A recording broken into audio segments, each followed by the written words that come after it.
Congratulations, welcome to your brand new 2016 BMW RnineT. Thanks, man. We're going to do our walk around delivery of this motorcycle, and the first thing I'm going to do is work with the front lower portion of the motorcycle, and then we're going to go into handlebar controls and instrumentation last. You can stop me anytime if you have questions, as I like to roll through.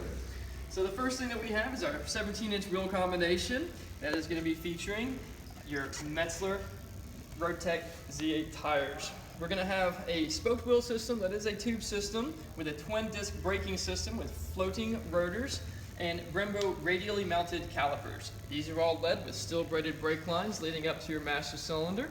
And we're going to have a speed sensor on the left hand side that I'll show you when we approach that side of the machine. We have a hydraulic dampening system, or fork legs, that are a non-adjustable element, and being hydraulic, they have a hydraulic properties of condensating and drawing moisture in, so we want to service those per our owner's manual. Behind that, we're going to have our steering stabilizer that is a factory addition to this motorcycle.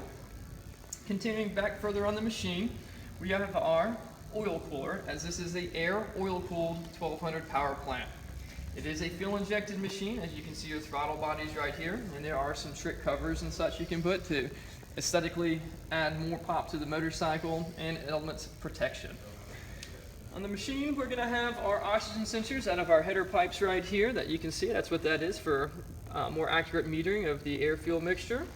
Back here on the frame is where we're going to find our VIN number. So it's also on a placard on the left side of the front steering column that I'll show you.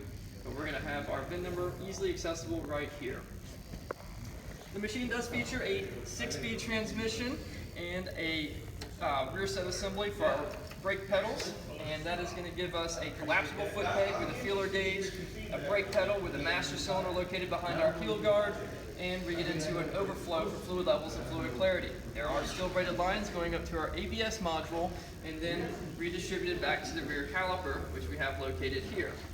This is our paralever shaft drive system that has a hinging element, as you have that rubber boot and a torsion bar that makes this feel more like a chain-driven machine than the old levering action you got of conventional shaft drive machines.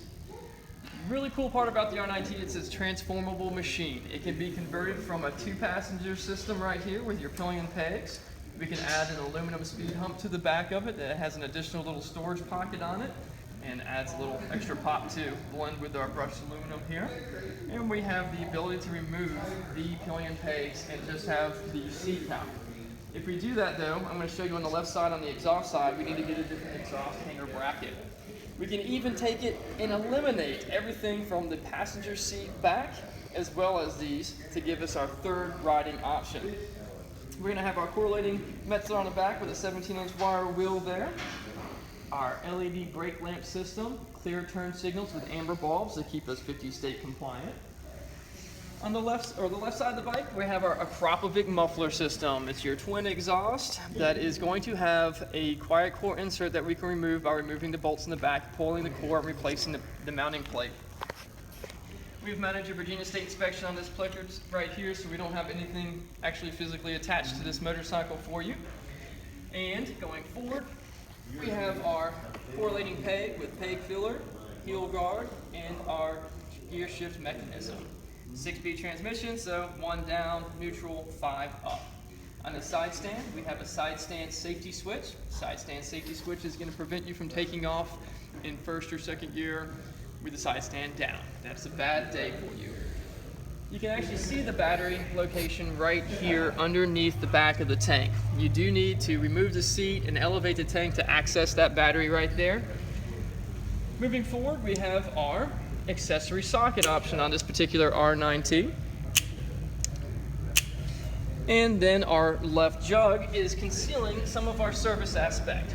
Underneath the left cylinder, we have our oil sight glass, our oil filter, and our drain obviously on the bottom. That's most of the major components of this motorcycle on the bottom portion. So the next thing we're going to do is get to the tank and handlebars.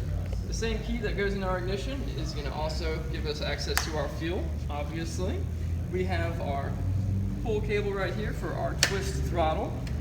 The run cycle switch is integrated with the start button. Being a BMW, they do not mandate that you pull in the clutch to start the motorcycle, even though we recommend that as a safety feature.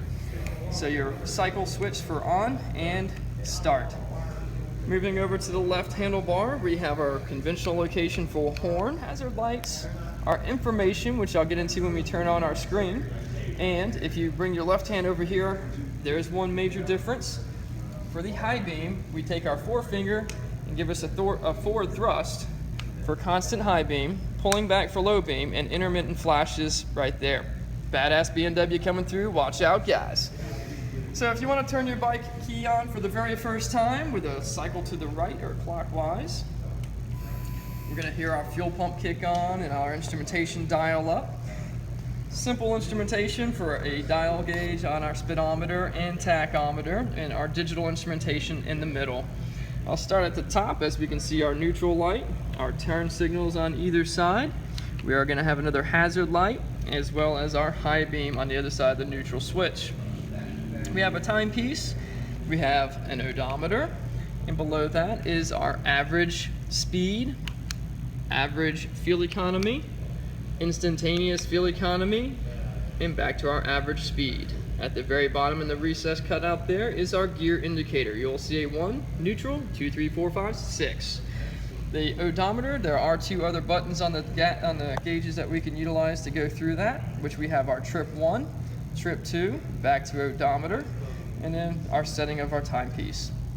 Notice a flashing light on the right hand side on the tachometer. That is our ABS light. This machine does have ABS that's going to be on all the time for you. That light will disappear once you rotate the tires a few feet or get a few miles an hour underneath of it, and it is verified to the brain of the machine that it is functional for you.